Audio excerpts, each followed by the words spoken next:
This is the most painful chapter of my life, the one people keep encouraging me to turn into a book. It's something I'm still partly in denial about, and it's what landed me near over 50 times in just 18 months. It all began with a misread Ryan error that spiraled into something far worse. In the summer of 2021, after my second round of COVID, I began experiencing excruciating, debilitating migraines. By the time I met with a specialist, I had already tried and failed several treatments and medications. He ordered an MRI, which came back normal.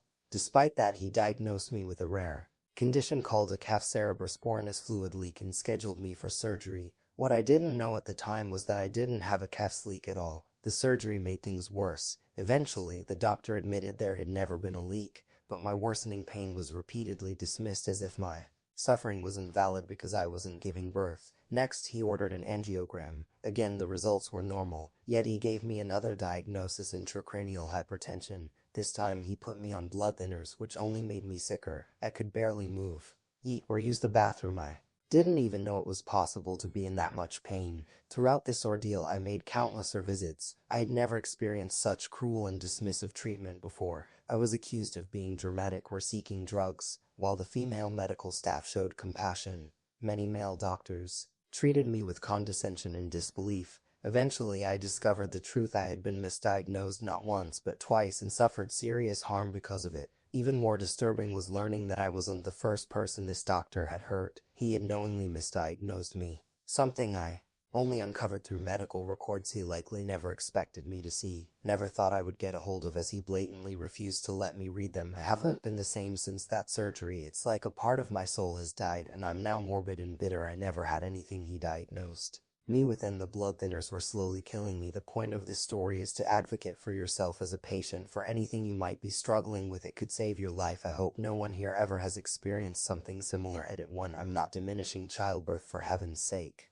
The doctor said this to me, and that's why I included it. Please, to anyone who is offended by that part, please calm down. I know childbirth is awful. That's why I'm not having kids. Edit 2. I'm truly so grateful for the support we all have given me. It means a lot. I will take some time to try to answer any questions and respond to comments, stories. Thank you all so effing much. Your wonderful. Update 1. First, I want to say thank you to each and every one of you who offered support, advice, and to those who have shared their stories and have experienced similar things or dealt with doctors minimizing your pain. I'm truly deeply sorry. This community is so amazing, and I couldn't be more appreciative of everyone here. I wanted to give an update on this because it's something that still weighs on me every single day. I have some positive news. I believe I have finally found the right attorney.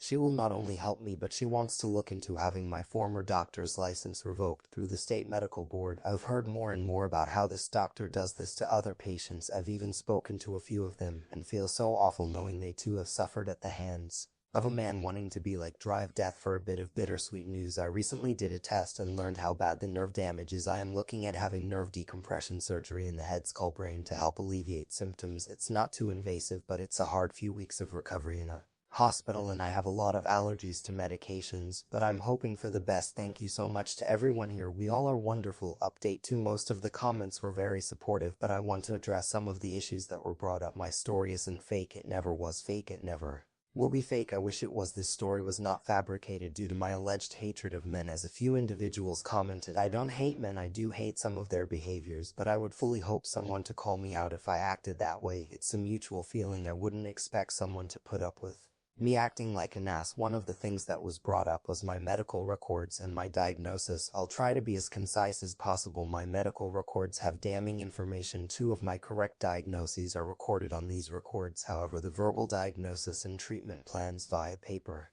and verbally were completely different. I was treated for issues I did not have. Yes, I do know that blood thinners do not treat intracranial hypertension. It's usually Diamox, but the blood thinners are what I was prescribed. In other words, my former doctor knew he was misdiagnosed. Asked me. He was fully aware. He is not stupid. He is likely a narcissist. I developed hemiplegia with migraines at the beginning of this year. I do not know why, and I may never know. The cluster headaches too. I do not know what caused them. There is ambiguity in some of this information because it is still ongoing. There is still more to be uncovered. I am heavily considering nerve decompression surgery or even removal of the occipital nerves. I found stories of other patients, both men and women, as a few individuals assumed that I was only recounting stories from women online, and even through Reddit. These stories will not be involved in my lawsuit. I found them to see if there was a pattern of negligence on my former doctor's part, and this proved to be correct. This doctor has harmed both men and women. I do not believe he was only harming women. Finally, onto the small update. The case is underway. It is very unlikely to go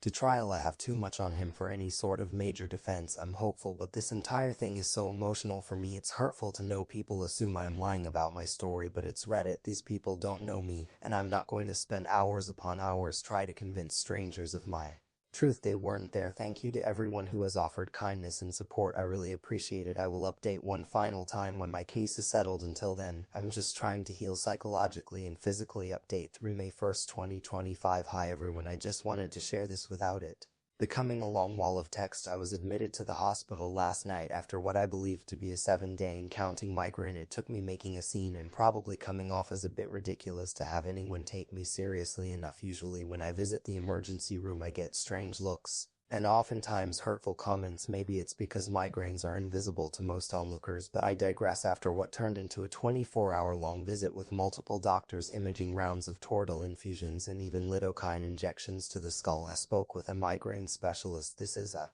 first for me. Until today I had never met someone who specializes in them. The discussion was long, but for the first time in what feels like years I was hurt. My former doctor caused a nerve disorder, something that is rare and if left untreated can become excruciating. I have scar tissue running along my occipital nerves and am now going to undergo a specialized surgery that few doctors recommend, and even fewer perform. The healing time from the procedure is 3 years. I will be 27 years old by that time, having spent a total of 6 years trying to understand and identify what my former doctor truly caused. This post is not intended to paint me as a victim. It stands again as a cautionary note to anyone, especially women. If something seems wrong with a medical treatment plan put in place for you, always seek other opinions. Don't end up in the same position I am in. I will experience complications the rest of my life because I believe someone who deliberately hurts his patients for money and for control. Date 4 May 6, 2025. To everyone who sent kind messages throughout my storyline updates, and to everyone who commented advice, similar experiences, and words of encouragement alongside words of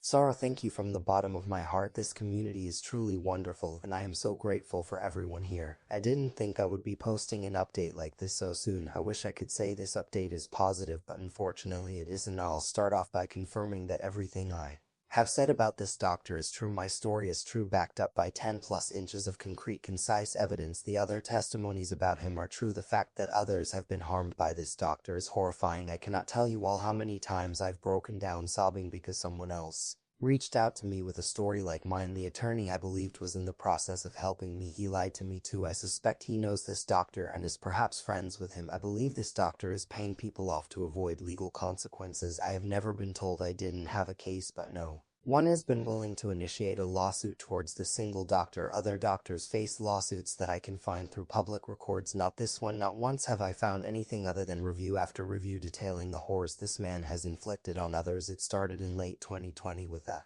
woman who likely tried to sue and was denied justice. She was left with brain damage and underwent specialized brain recovery treatments. As a consequence of this man, the reviews are still stacking upon each other. Some are so frightening I again start crying. My diagnosis is final 3 years after that surgery that nearly killed me. I still have residual effects from the blood thinners I was lied to about in order to take. I have nightmares depicting this man chaining me to an operating table to finish the job he started. I cannot visit a doctor's office without a panic attack. I visited the over 70 times. As a result of the damage, my veins are shot and able to give blood without collapsing. Stubborn during 4 treatments that burn when pushed into the line. I no longer fear needles, but the pokes are becoming more and more painful. Scar tissue clouding the veins to protect them. There are days where all I do is ruminate and cry. The pain I will experience forever will serve as a reminder that I may never truly be free from the lies I was told. The 30+ medications I tried and failed, the weight gain I experienced from all the steroids and increased hunger I will be taking a break from. Reddit. I was approved for disability and need time to reflect and to heal emotionally. The scars will always remain. This upcoming surgery scares me, but I have hope. Even when I shouldn't, this doctor still practices, still harms. Justice is a thing rarely seen in today's world, but I am far from finished. I will not stop until this man is out of practice. My anger towards him is far too strong for me to give up. I will find a way to make it happen for myself and for everyone else he has harmed. I'm not done fighting. Thank you all for your help and support.